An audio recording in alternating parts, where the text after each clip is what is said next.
Hey, fellow superhero cinephiles. Did you know that almost 30% of adults say they haven't read a book in the past year? The primary reason why is a lack of time. Well, Audible's here to help with the gift of found time. Thanks to Audible, you can listen to audiobooks like Marvel Comics, The Untold Story, or Slugfest, inside the epic 50-year battle between Marvel and DC. Read up on the history of superheroes in comics and movies with Grant Morrison's Super Gods. You can also check out Vanguard, my original superhero novel series, or try The Vril Agenda or The Adventures of Fortune McCall, both of which were written by our dearly departed host emeritus, Derek Ferguson. Whatever you're looking for, Audible has thousands of titles that you can consume while commuting, exercising, cooking, or just relaxing at home.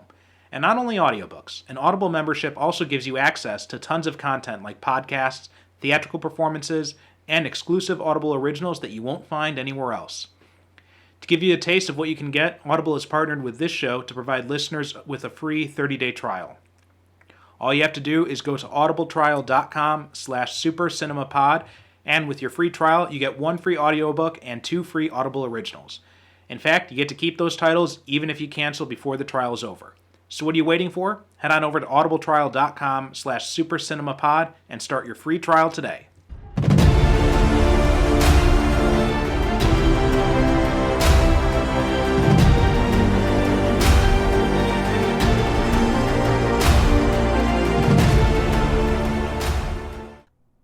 At least 50 dead in the Embassy massacre. And not just dead, dismembered, burnt alive, sucked of their blood. A virtual house of horrors. Granted, the victims were part of a terrorist organization. Wondered when you'd mention that. But what about our terrorist organization? What about the Justice League? It's not like we haven't been warned. What the government has sanctioned is more than a super SWAT team. It's a weapon of absolute power. And we all know where that leads. Sooner or later, the ties between the Oval Office and the Tower of so-called justice will finally fray. And then who will be in control? Not you, buddy. Not anymore. Why do you even listen? They hate us. Don't let the crowds down there fool you, Bekka. They are not la gente común. The real people. There are many who would like nothing more than for us to take over. Tell her, Kirk. 22% domestically, 29% worldwide. Revolutions have been built on less. Imagine ending all the ideological squabbling. No more war, no more insurrections. All those little dots down there connected to a single productive purpose. A world brought together as one. Under us. Under us. You just got less sexy. I'm not saying that I would, but things aren't getting any easier with Washington, and the day may be fast coming when we'll have to consider our options. Welcome to the Superhero Cinephiles podcast. I'm your host, Perry Constantine, and I'm here today with a new guest, a guy who's been listening to the show for quite a while, and this is his first time actually appearing on the show, and that's Gordon Dymowski. Gordon, how are you doing today? Good. How are you? Doing pretty good. So before we get started talking about today's movie, why don't you tell people a little bit about yourself? Okay, well, I am what's considered a new pulp author. So I've written mostly for Pro Se. I'm also the lead organizer for the Chicago Doctor Who meetup, and also when I'm not doing that in my day job, I'm a digital marketing consultant and copywriter. Okay, nice. Yeah, and that's actually how we met, was through, I believe it was at Windy City Pulp, if I'm not mistaken. Yeah, I believe so. Yeah. Mm-hmm. The one and only time I was actually able to make it out there for that. Mm-hmm. So today we're talking about one of the DC animated movies, and this was the 23rd film in the DC Universe and animated original movies. Up until recently, they're still doing them, but they've been doing a bunch of these direct-to-video movies, and this one was pretty significant in that it was the first one that Bruce Timm had done in a while, since the Justice League Unlimited stuff, if I'm not mistaken. I think this is his first foray back into doing the whole DC animated stuff. That's right, yeah. So this is called Justice League: Gods and Monsters, which it's not really what you mostly expect from a Justice League movie. It's more of an Elseworlds type of tale, or what if, for those of you who are more familiar with the the recent Disney Plus stuff, where it's a Justice League and it has the Trinity, it has Superman, Batman, and Wonder Woman, but they're completely different characters in those Yeah, roles. it's kind of a complicated Elseworlds, because most Elseworlds are usually like Superman, but in Soviet Russia, or Batman, but in Victorian London. This one, it's like Superman is the son of Zod. Batman is basically Man-Bat, but a vampire. And Wonder Woman is, at least for me, a relatively obscure character from the New Gods. Same here, yeah. But I'm not very familiar with the Fourth World stuff to begin with, other than like, Orion and Mr. Miracle and Darkseid, obviously. But for the most part, the New God stuff, the Fourth World stuff, has never really grabbed me that much. So most of that stuff is just completely foreign to me. Yeah, for me, it's not bad. It's just kind of like it was at a time when Kirby was kind of was like, hey, I'm no longer at Marvel. I'm just going to go crazy. And you could see why he needs a good writer with him. Yeah. Because it's a lot of like, I mean, in his mind, I think he was probably seeing it as, oh, I'll do this kind of one-on-one with the New Gods and kind of traditional archetypes, and it just does not really mesh at all. Yeah. I kind of felt the same way. And the New God stuff, I never really understood why it was all the appeal of it, but some good stories have come out from the people who have been influenced, like some of Morrison's stuff in Justice League, Tom King's Mr. Miracle stuff more recently. But for the most part, it's just been very difficult for me to really get too excited whenever I see a New Gods character pop up. Yeah, I mean, for me, the New Gods didn't really kick in, quite honestly, until the Great Darkness saga with Legion of Superheroes, where it was such a curveball to see Darkseid. And I think before that point, except for Kirby, he really wasn't a major player. He was like generic bad guy. It's like you almost expected him, like Thanos, to have his own helicopter at some point. Right. Yeah. So looking at this movie, what did you think of? What were your thoughts? The first time you watched this, and then what do you think of it again? Rewatching it for this episode. Well, when I first saw it, it was intriguing because all the visuals for it, like the promotional graphics, looked interesting. And I actually first saw this a couple of years ago when I saw it. Believe it or not, I saw it at Dollar Tree. And so I picked up a copy of this along with Return of the Caped Crusaders with, the Adam West Batman. Right. Yeah. Adam West. The first time, right. The first time I thought it was very interesting because it's not, like I said, it's not a straightforward Elseworlds. It kind of integrates little bits and pieces from other kind of runs and other elements. The other thing that kind of struck me was it was almost like, and I mean this as a compliment, like fan fiction. Like Tim was like, okay, I can use this character, I'm going to pull that in. I mean, and this character, I'm going to pull that in. It's also not really. I know the animated movies are usually not meant for kids, but this is an incredibly graphically violent movie. It's not a bad. I could almost see this in theory as Bruce Timm saying, "Oh, Zack Snyder thinks he's hardcore. I'm going to do him one better." Yeah, in fact, it's funny you mentioned that because I was kind of thinking about Zack Snyder a lot when I was rewatching it this time, and maybe that's why that I couldn't really grab onto it, was just because it felt too much like the kind of stuff that Snyder's doing. So it didn't really, I don't think it had that same kind of shock and awe vibe that I think Tim was probably going for with it, because of everything we've seen with Batman v Superman, which came out before this to begin with. So yeah, and kind of watching it this time around, I happened to catch there were actually 3 smaller films that came out on, I think it's the Machinima channel. It's like a video gaming channel. Right. And they were good, and they helped flesh out the characters a little bit. And then I saw a featurette this morning, and I didn't have time to read it, to find it, but there's actually a digital comic series that went along with it.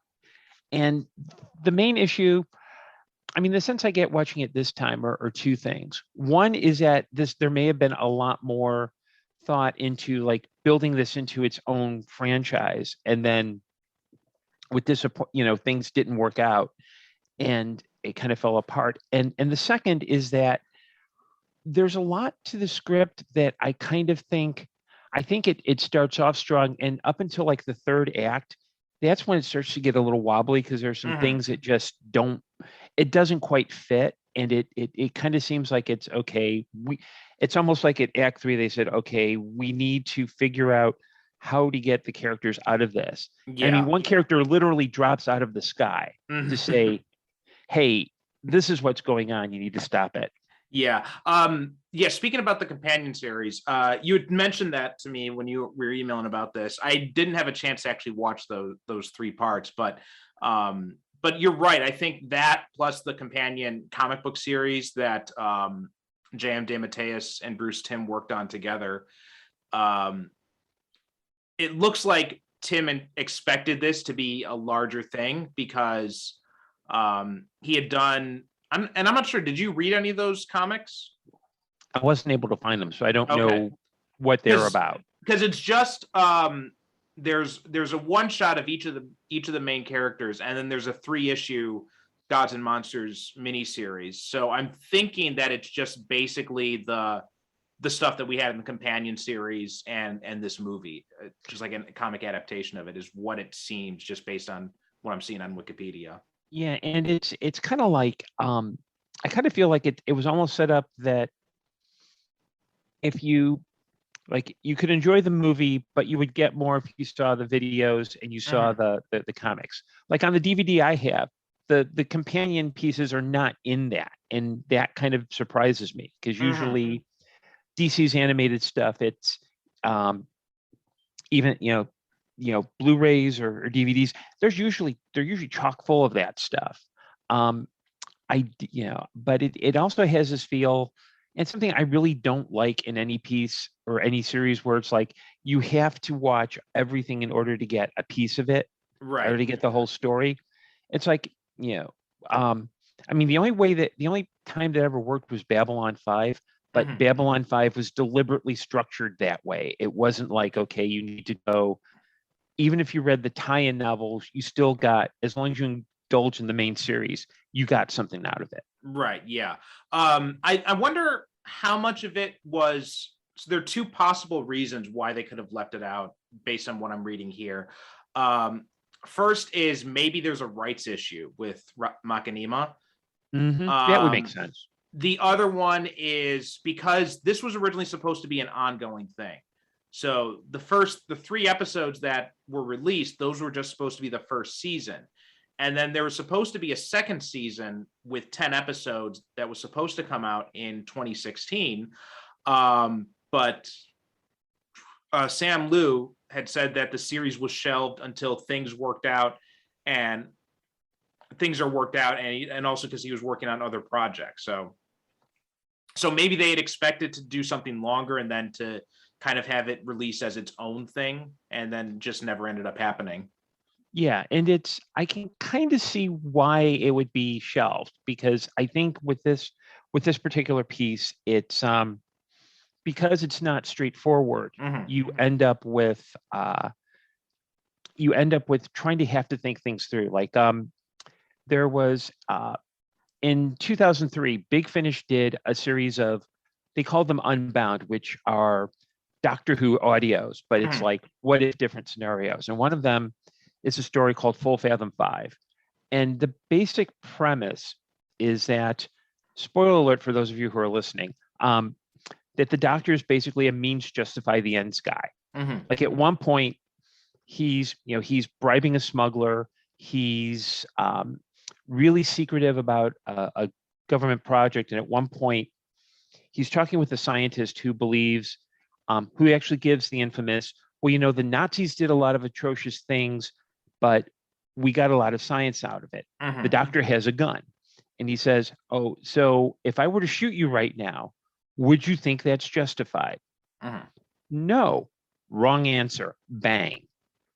And that's a radically different take on the Doctor. Yeah. It's hard to explain whereas another is, what if the Doctor, after his trial, after the second Doctor's trial, ended up in 1990s Hong Kong rather than 1970s England. So and I think Gods and Monsters has a little bit of that, because it's kind of okay. One is, what if Superman were Zod's son rather than Jor-El? And that kind of, they pull a lot of the mythology from the Byrne run. And Kirk Langstrom's probably the one that's a little bit more straightforward, because it's like, he's got cancer. He creates a serum out of bat stuff. And then, except it ends up turning him into a vampire versus, turning into Man-Bat. And the one thing in Wonder Woman's origin, I thought, was they actually do a whole flashback to it. And I kind of see it as, it's the one where I kind of feel like they didn't really think through her story. Because it's like if I had to go to Wikipedia to understand what the canon context is, for lack of a better word. Yeah, I did too. I had the same problem with that.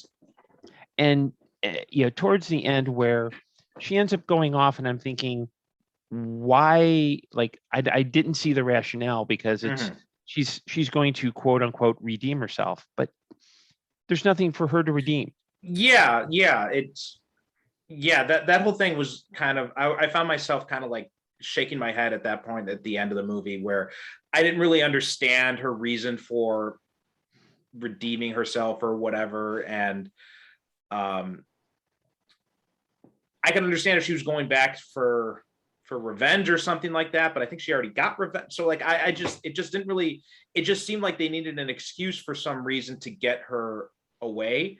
Probably because that was what the second season was probably going to have, was going to do some stuff with her going back to the fourth world. That's the only thing I could think of. Yeah. And it's also hard too, because with the main, and what I liked about the film does two, at least for me, does two things really kind of well. It kind of lays out, starts to lay out the plot that maybe, because Lex Luthor is in this, so it kind of lays some groundwork for possibly he's the antagonist, but it kind of does a very subtle switch, and that kind of switch, I think I see where they were going with it, but it doesn't really make any sense. Yeah. Although that being said, I did like how Luthor was portrayed in this. I did like that his rationale for like his fear of Superman, that's always been the kind of rationale that I thought made the most sense for Lex Luthor and was the most justifiable, right? The fact that he's fearing the power that this one man has, and he has to feel like he has to put a check on that power. That's always made a lot of sense to me.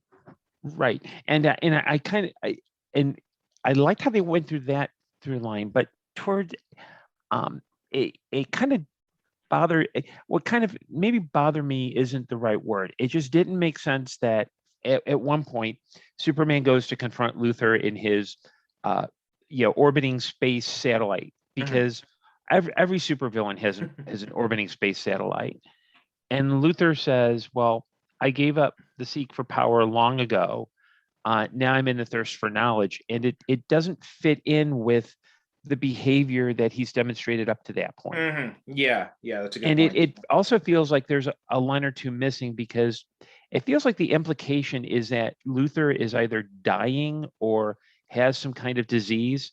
I had gotten that kind of idea as well. And you're right, now that you mention it, they don't come right out and say anything about that, but just like the way he's depicted makes it seem like he's dying. And it's like, towards the end, they actually basically give him the Metron chair. Yeah, I noticed that too. And it's like,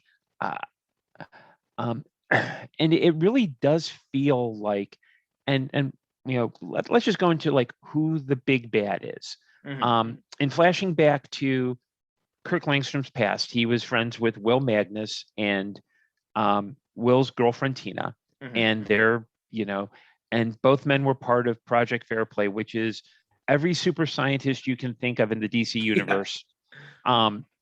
Even Pat Dugan, and this is before Stargirl, so they were like, okay, that was Tim probably going through DC's who's who, going, okay, who can I include in this? Yeah. It sounds plausible. And part of Batman's origin in this story is that he's creating his bat serum to combat his cancer, as most research scientists often do. Never mind. You'd figure, okay, the way but they introduce Will Magnus's nanites, which have a little bit of lead, iron, and a little bit of mercury. Wink, wink. Yeah. And so that basically turns Kirk Langstrom into a vampire. But at the end, and there are these three they're referred to as metal men that go around. One has Superman's laser vision, heat vision.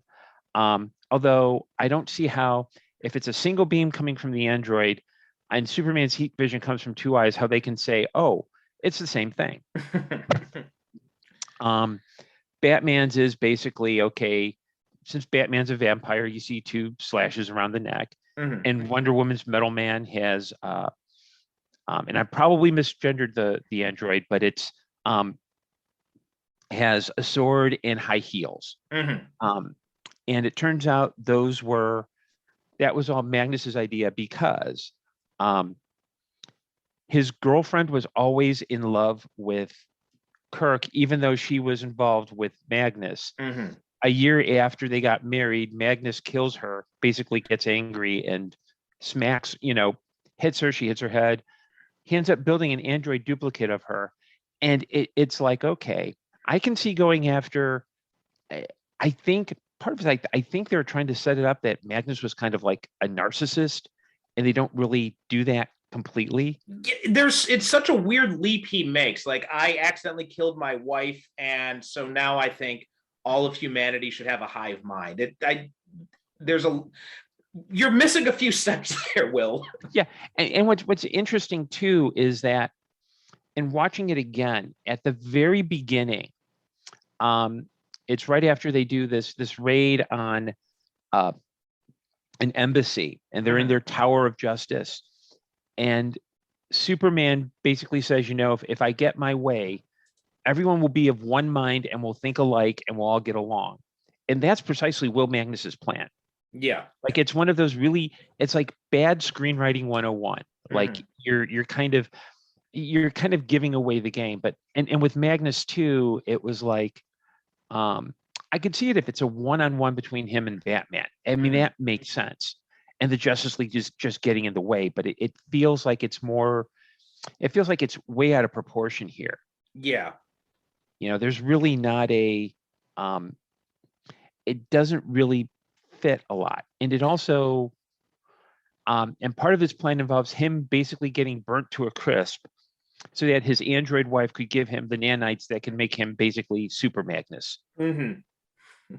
It has a very Lex Luthor and Batman v Superman type of feel to the plot, where it just doesn't really, when you try to break down what his master plan is, a lot of it doesn't really work. Right. But also and I think it seems like they were trying to go for this whole idea of like, oh, Will's the villain. Ooh, we surprised you type of thing. But as soon as we saw that flashback with him, I'm like, this guy's a dick. He's going to be the villain. Yeah. I mean, he's, that's why I think they're trying to code him as a narcissist, because they come home drunk from a party. She's, Tina's letting them in, and she says, this designated driver is heading home. And Will's like, no, well, I'm the designated boyfriend. And I mean, and it reminded me of a couple that I know in real life. It's like, oh, okay, yeah, he's that kind of guy. And then a little later, when they have the obligatory Kirk dying in the hospital scene, Tina's with him, and Magnus is basically looking at his research. It's like he can't even be concerned about his friend. Yeah, and I could never even understand why, because Will is right about one thing. It's obvious that Tina's in love with Kirk. So I never understood, what was she doing with Will in the first place? It just didn't really make any sense. And see, I never saw the whole Tina in love with Kirk thing. I think, there's nothing, there might have been enough, at least for me, to suggest that there might have been a platonic relationship, maybe even like a sibling. Like, I never got that sense that she was in love with Kirk. Oh, I definitely did. I thought like the way she was like doting on him, it definitely seemed like I definitely picked up the affection that she had for him. Especially when you compare her relationship or lack thereof to Will, because she doesn't seem to have like any attraction or care or affection for him at all. So it when you put those two next to each other, you're right. You could look at it as a much more platonic thing, but when you compare her relationship to Kirk to her relationship to Magnus, it's very obvious that she's much more into Kirk than she is to Will. Yeah, and that's, I think, a really big problem with the script is that like the fact that you and I are basically having a difference of opinion about this, it means that something was not communicated clearly. Yeah. But I do think that the other big clue was that the person who voiced Will Magnus is C. Thomas Howell, who is the main leading man for the asylum. So that should be your first clue right there. Now the thing I felt watching this is that, like, I love Elseworlds type stuff, but you got to have a reason for why you're doing this Elseworlds. Like a good Elseworlds story reveals something about the character, right? So like, you mentioned Red Sun earlier, and that's a perfect example, right? It's right. Would Superman still have those same values if he grew up in Soviet Russia, right? The whole nature versus nurture thing, which is also what another one that always pops into my mind is what if there are a few what ifs involving like there's one I really remember. It was like, what if the Punisher become Captain America? Right. And it was like right after his family had been killed, and instead of becoming the Punisher, the government recruits him to take over for Steve Rogers, who had been injured. And it was an interesting take on, well, what would Castle do if he was given another option and all that. Right. But this one, I didn't really feel like there was much reason for a lot of these characters. Just like, I mean, what if Bruce Wayne became a vampire would be more interesting than what if Kirk Langstrom becomes a vampire and becomes Batman instead of Bruce Wayne. Right. Or like, I could see where some of the animated movies, the more recent ones, have they've done this kind of approach, but it's more of you could tell they're doing it just to kind of, one which just came out this year, so I don't even think it's on HBO Max, is Batman Soul of the Dragon. Yeah, that it's not on HBO Max yet. I've been waiting for it because it's all I can say is if Derek Ferguson were alive and he saw this, he would just freak out, because it's basically Batman in 70s martial arts grindcore. If I'm not mistaken, I think the trailer came out before he passed, and we had talked about it. And he was really keen on it. So yeah, I mean, and it's basically Enter the Dragon, but with Batman. Yeah. So Richard, and it's based on these 70s archetypes. So Richard Dragon is drawn and written basically as Bruce Lee. The Bronze Tiger, and I forget his civilian name, is drawn like Jim Kelly. And I think Shiva is I don't know if there's any 70s female martial arts. I'm just going to say Michelle Yeoh, because why not? But but I liked it because it's as much a it may not be as character, may not reveal much about Batman's character. Well, it does in terms of his willingness to work with other people, but I love the kind of really hip kind of 70s style. Or Justice Society World War II, which it kind of suffers a similar problem with Justice League Gods and Monsters, in that and I don't want to go into too much details because that's not the movie we're talking about, but there is a villain involved that they don't really name until the end credits. usually and it's an obscure villain. So it's not like you see a bald guy and go Luther, or Right. a guy with 3 things on his head. Oh, that's Brainiac. It's and but with Gods and Monsters, it's again, going back to the Zack Snyder comparison, it's a really nice, well-polished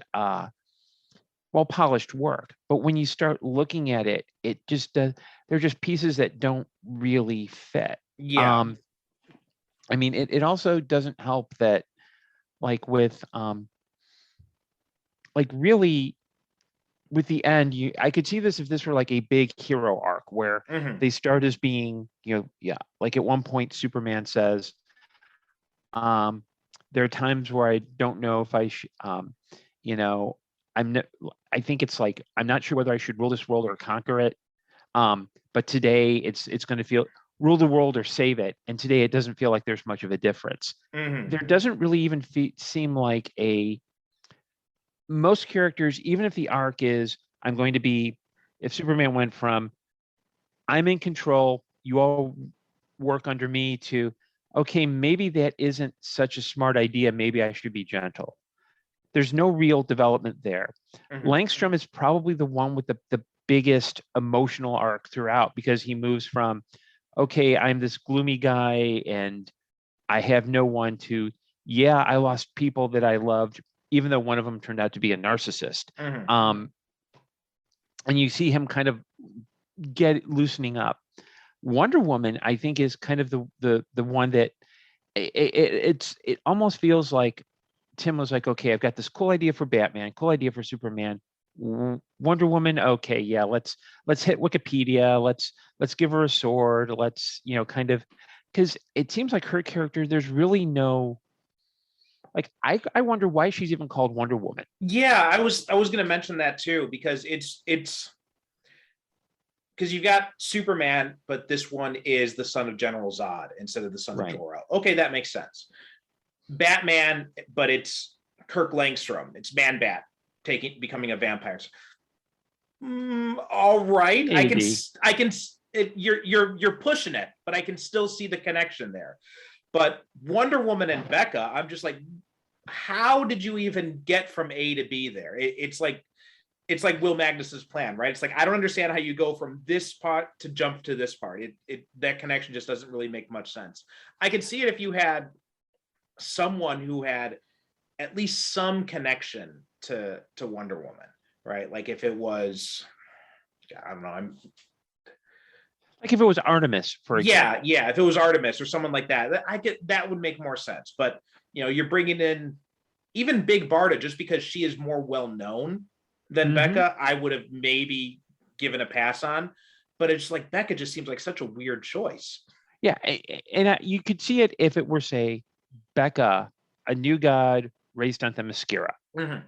That would make, I think the only reason she's called Wonder Woman is that there's a thing on her head that looks like a W. Yeah.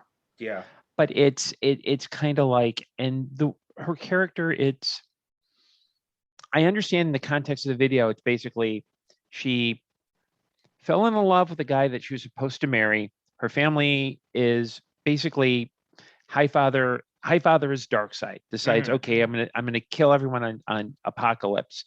And she says, okay, you killed my husband. I don't want to be here. I'm out. That makes sense. And I can see that element, but it's like, other than that, what is she? Because it's like, oh, okay, I've got a sword. I can jump in and out of places. I engage in, kind of, there's the hint that she and Trevor were essentially, for lack of a better term, bed buddies. Yeah. There's a couple of references to her and, Superman being her boyfriend, but I'm not sure if that's meant as an insult or there was something there way in the past that we just don't know about. Yeah, that's another thing. It's like they make reference to that several times. Then there's that Steve Trevor connection too. So I found myself thinking the same thing. Like, well, especially the thing at the end when he's talking to her at the end before she leaves, it felt like two old lovers saying goodbye almost. I mean, it certainly felt like they had more chemistry than Will and Tina did, at least. Yeah, I mean, it was she felt like the and I'm not even sure how to frame this. It's like she's the obligatory woman that everyone wants or has had at one point.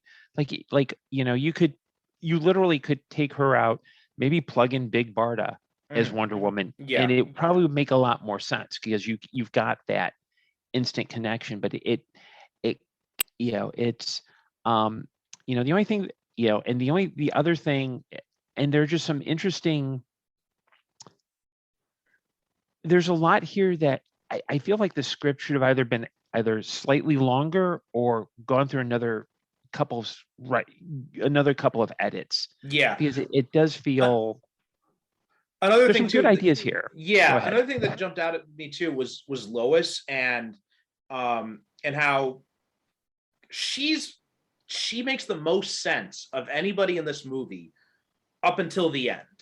Like her whole argument makes total sense. Yeah, these guys, they're these super powerful beings. They kill, they maim, they just, they just act like a wrecking ball. Of course, you should have questions about them, but they stop one supervillain, and all of a sudden, all those concerns she had are gone. That just didn't make any sense to me. Well, it's not even a real supervillain. It's Will Magnus. And that's the other question that I kind of had. With Justice League Crisis on Two Earths. I think that came out before this one. Oh yeah, that came out a few years back. And there you had other heroes on Earth 3, but it kind of made sense because it's like if you've got Superman, Batman, Wonder Woman, you might have other heroes. Now I know in the three little short films, there's Giganta, who's a big blue female shaped robot. There's Harley Quinn, who's kind of this weird. She's dressed in her highly sexualized early New 52 outfit, but she's got this weird line on her neck, and like it looks like stitches. So I don't know if that's supposed to be like, ooh, she's dark and gothic, or like she had a head transplant. I don't know what that is. And then there's Brainiac, who was a kid, basically a little kid who was basically designed to stop Superman. But other than that, where are the other, like, I can't believe these are the only three superpowered people on the planet. Yeah, I mean, obviously you understand why there's no Clark Kent here, because, Jor-El and Lara didn't have a baby in this universe. But I was wondering, like, even just very basic, what happened to Bruce Wayne? What happened to Diana? I found myself asking those questions a lot. And another thing too is, and this picks up on the Zack Snyder thing about it too. And I think this movie has a very similar problem that the DCEU had, where they have this idea for a universe and they decide to jump all in and start telling the story about the universe, but they don't do any build up to it. So we don't have any reason to really care about it. So they give us this movie that has all these three characters in it. We get these three short episodes of a TV show, the first season of a TV show that has all these characters in it. But we're not meant to care about any of these characters to begin with. So it all just kind of feels like a wasted effort, because I think the most interesting thing here is Superman is the most interesting character for me in this one. The idea, although I think they try to push it too far. I think if you're going to be doing this Elseworlds type of thing, stick with one gimmick, right? So if you're going to have Superman be the son of Zod, okay, but still have him raised by the Kents and see where that goes. Or if you're going to have him raised by migrants, which I think is a great idea and would be a really interesting story, yeah, awesome. But show us that story. Show us what that Superman ends up being, what his life is like growing up. Because I can't for the life of me imagine a son of illegal immigrants deciding, I'm going to go work for the government now.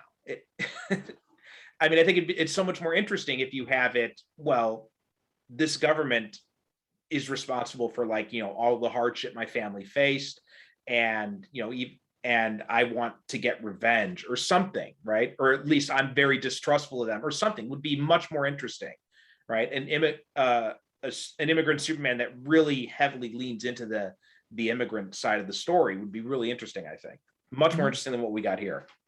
Yeah, and the other thing too is this is the super. If we accept that this is, Zod is Superman's father, that character answers the question: if you've got Superman, why do you need any other heroes? Yeah, Because this is a guy who basically tells the government, screw you, we're our own thing. Mm-hmm. The one thing that in the origin that kind of bothered me is, Zod comes in, interrupts the whole launching the birthing matrix into space, and he's talking about, Jor-El tells him, well, hey, you shouldn't have dug into the planet, and they even call that out for like his war machine. It's like, if you're on a planet with super science, what are you digging for? Yeah, like I could see it. There's a line in Planetary, the Warren Ellis book, where it's a riff on Superman's origin, but essentially the Krypton equivalent says, well, we were doing these gravity launches and it disrupted the planet. Makes sense. Super science, you're going to go there, but why would you dig to power your war machine? Yeah, especially if you've got that kind of higher end science. Or I could see where it's like if they said, oh well, we created a miniature sun near the planet's core. Like it really hadn't. Again, I think this really has a very fan fiction-y feel to it. Like Tim was just like, okay, I'll pull here, I'll pull here, I'll pull here. It's almost like he had forgotten the lessons he learned from the Justice League series, because there he kind of did the same thing, only it was done with cleverness. So like, I think one of the later episodes was basically the 7 Soldiers of Victory, but they didn't call them that. It was like, I think the episode was Patriot Act, if I'm not mistaken, where it turns out to be Green Arrow and Speedy are the lead. They bring in the Vigilante. I think they may have brought in the Crimson Avenger, but it's basically the 7 Soldiers of Victory. And that makes sense. There was also one wasn't Shining Knight part of that one, or is that a different episode? Too. Yeah. Okay. Yeah. I think one of the, and now that I'm thinking about this movie and I'm thinking about The Killing Joke, which is another one that Tim did. Exactly. Do we have to talk about The Killing Joke? Do we really have to? Just a little bit, because I think it illustrates a problem that Tim has, right? I think what we've seen is, you look at, Batman the Animated Series and Superman the Animated Series and then the Justice League stuff, and they're amazing. And then you look at this one and it's okay, but there's lots of problems here. And then you look at Killing Joke and it's like, what were you thinking?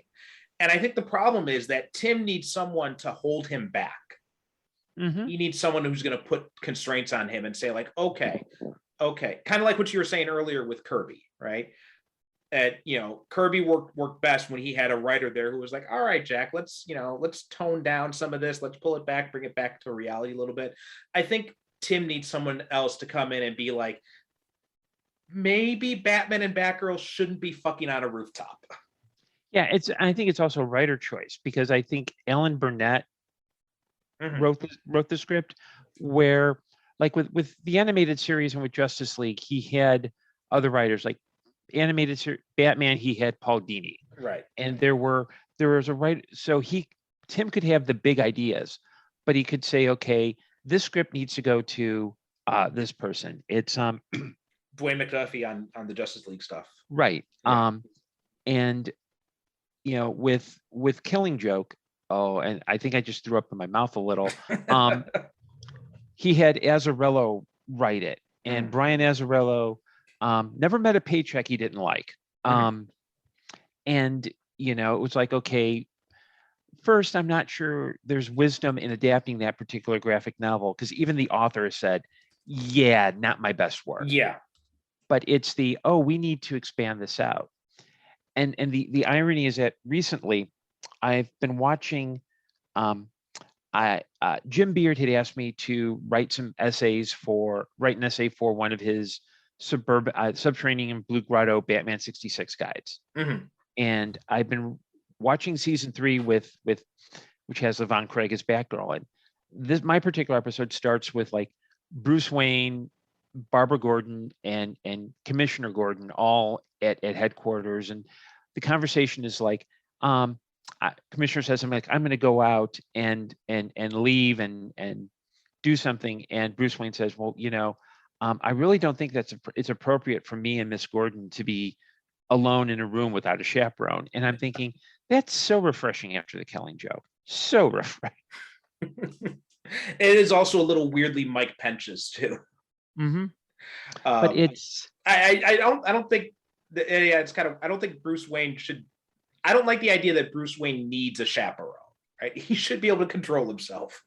Well, it was the mid '60s. It was a different time. Yeah, but yeah, I mean, I think I don't know. Bruce Timm's got some weird hang up with Bruce and Barbara because he'd worked that into Batman Beyond as well too. Mm-hmm. And I don't know why he's got that, because it's just really weird. But anyway, yeah, Killing Joke aside, but yeah, I think what you have here is a case of a creator and this happens, right? You have these creators who kind of get too big, and then they kind of start buying into their own press a little bit, probably. I don't know if that's necessarily happened with Tim necessarily, but whatever the case, they get to a point where the higher ups feel like, okay, we don't really have to put any constraints on them because they make us so much money. Right. And I think too, I'm not sure where this comes after, because I know for a while it seemed like all DC was doing was like straightforward adaptations of graphic novels. Mm-hmm. So I don't know if this was the first like truly original piece.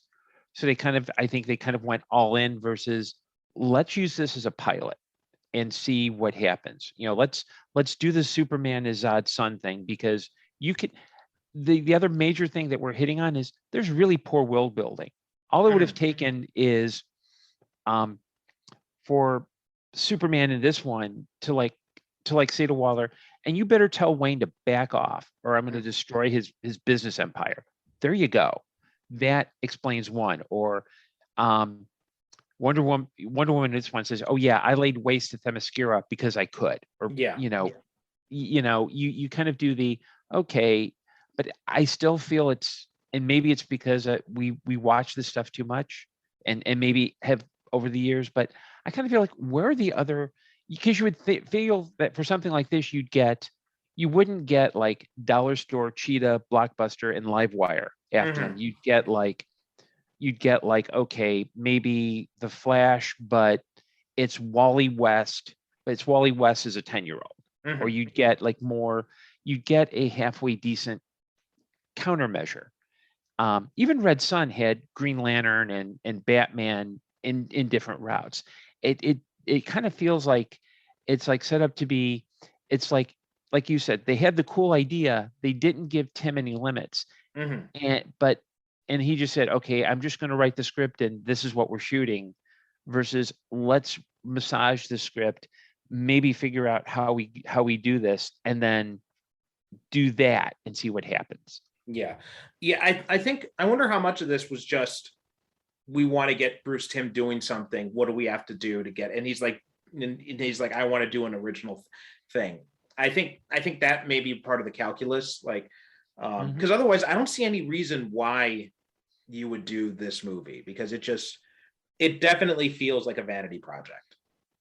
Yeah. I mean, there's probably a good reason why I found it at Dollar Tree. You know what I mean? Yeah. Well, I mean, that's a surprising thing. That's one thing I was surprising about it is, reading up on it, it got a lot of positive reviews. And I was, frankly, I was kind of, and it was kind of, I felt the same way I did after Batman Ninja, because I had seen that one and I'm just like, I did not really like that. And Derek and I had covered it, and because he had heard, and I had been heard by everybody who's been like, oh, Batman Ninja was amazing. And Derek had heard the same thing. So he'd finally used this show as an excuse to watch it. And he watched it and he's like, I hated this movie. And I'm like, yeah, I'm like, oh, good. Someone else feels the same way as me. And so when you said you want to do this one, I remember not really liking it that much the first time I saw it. And I thought, well, let's watch it again. Maybe it'll be different. But the same time, I'm just like, after this war was over, I'm just like, I just don't get why it was so popular. But then I go online and I see like it's got like all these positive reviews. It's got like a 85, 90%, favorability rating. And so yeah, I don't get what the popularity is of this movie. I wonder if it's something that it's basically people thought, oh, Batman, ninjas, how can we go wrong? Mm-hmm.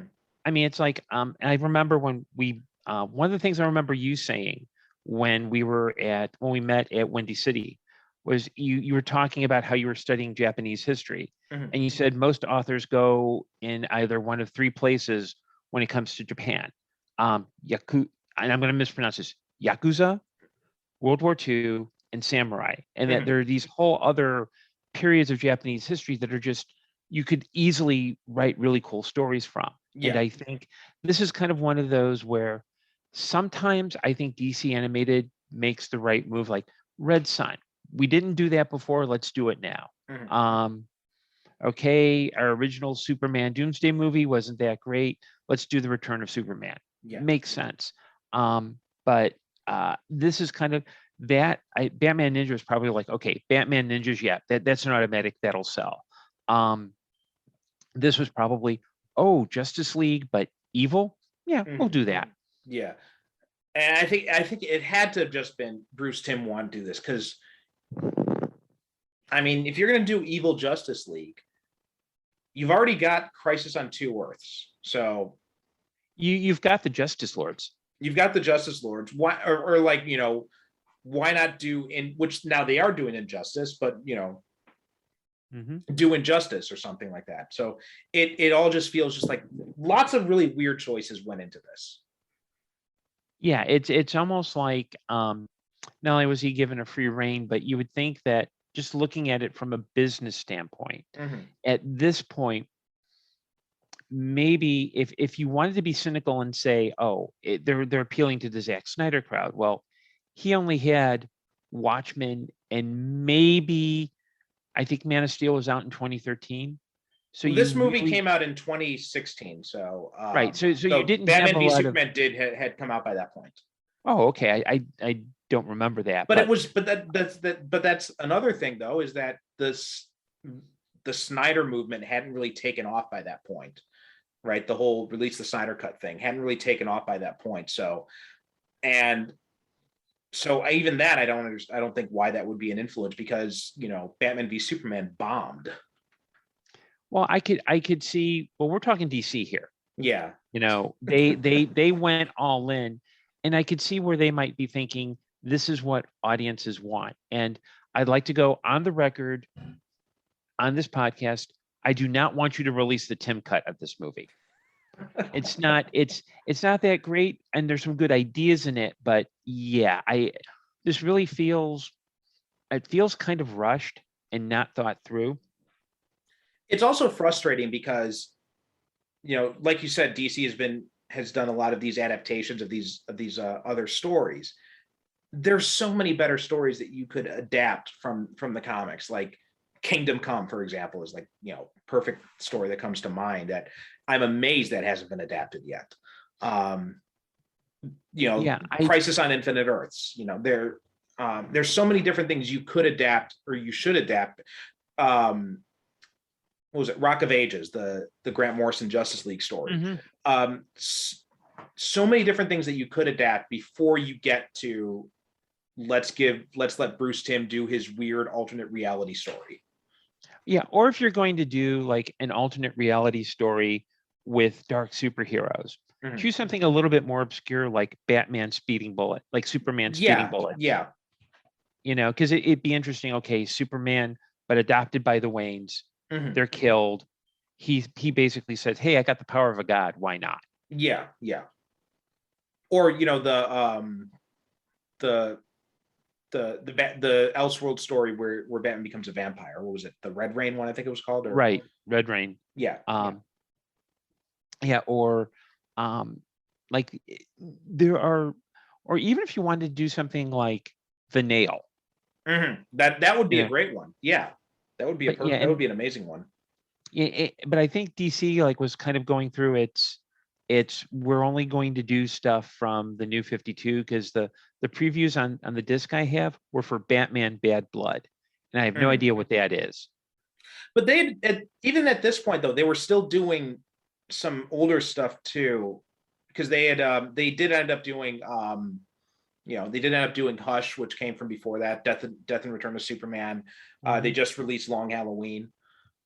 So they were doing other stuff, but just adapting it into the New 52 style. Right.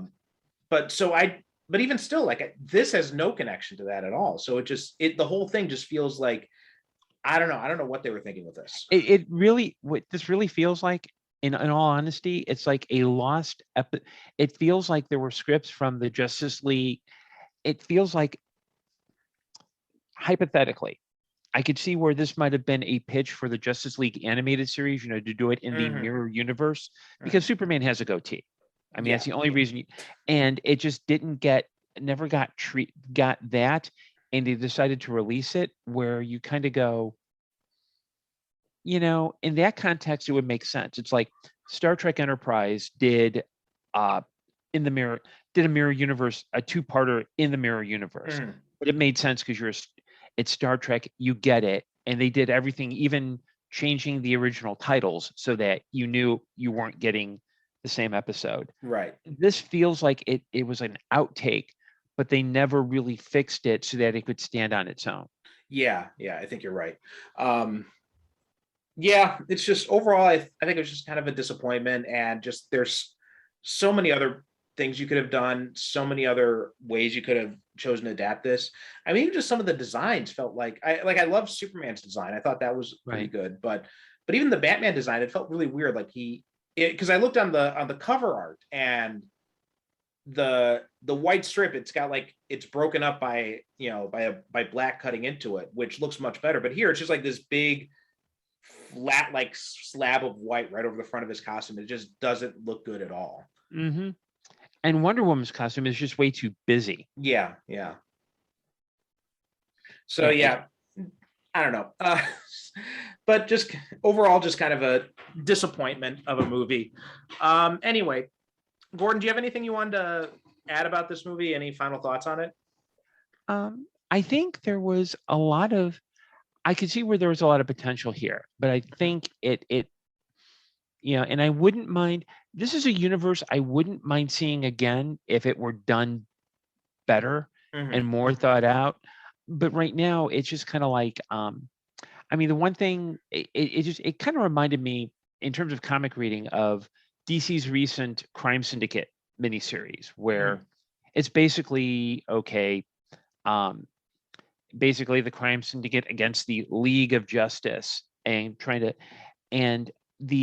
it probably has an even worse origin for Superman, which is basically Clark Kent, raised by the Kents, and the Kents are selfish. They're like, they're Trump supporters, basically. It's like, people take advantage of you, you got to look out for yourself, blah, blah, blah. And it's like, that's probably there's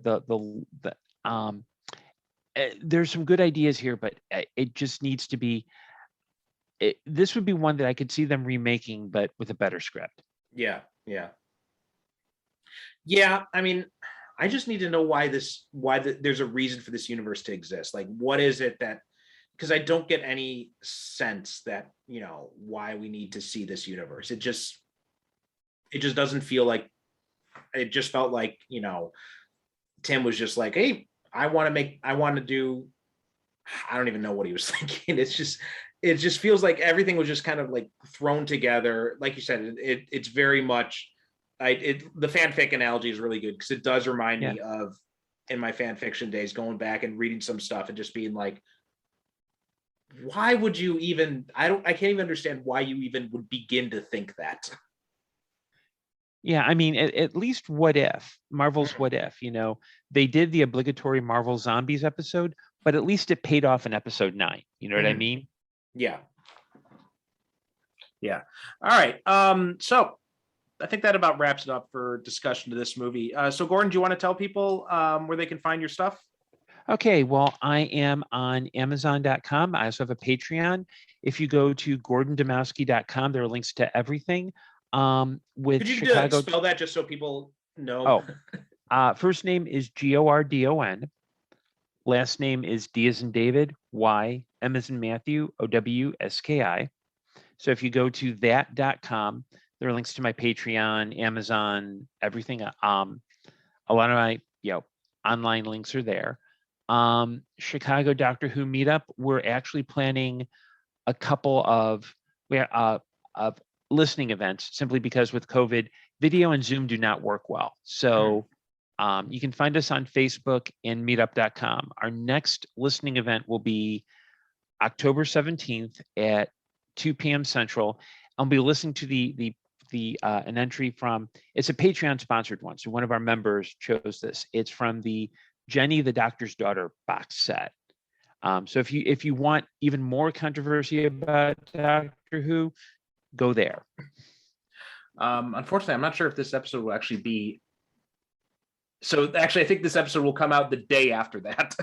Oh, well, then the next one after that will be on the 28th, where we're doing the Fourth Doctor and the Vashta Narada, and that will be at 7 p.m. Central Standard Time.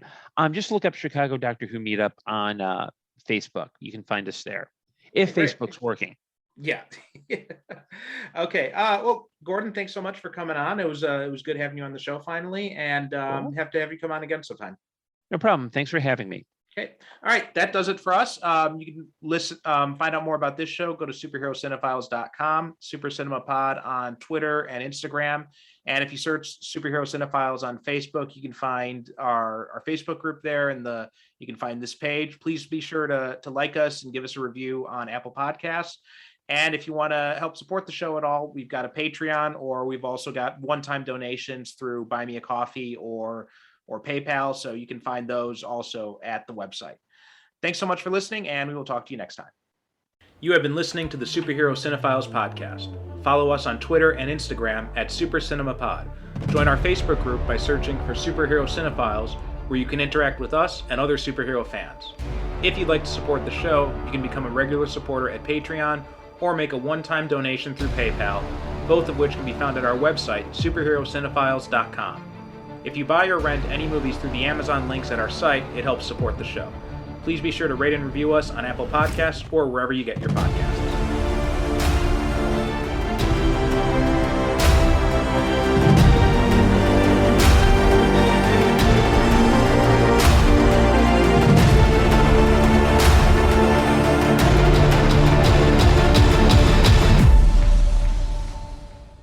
Thank you for listening. And as always, good night, good evening. God bless.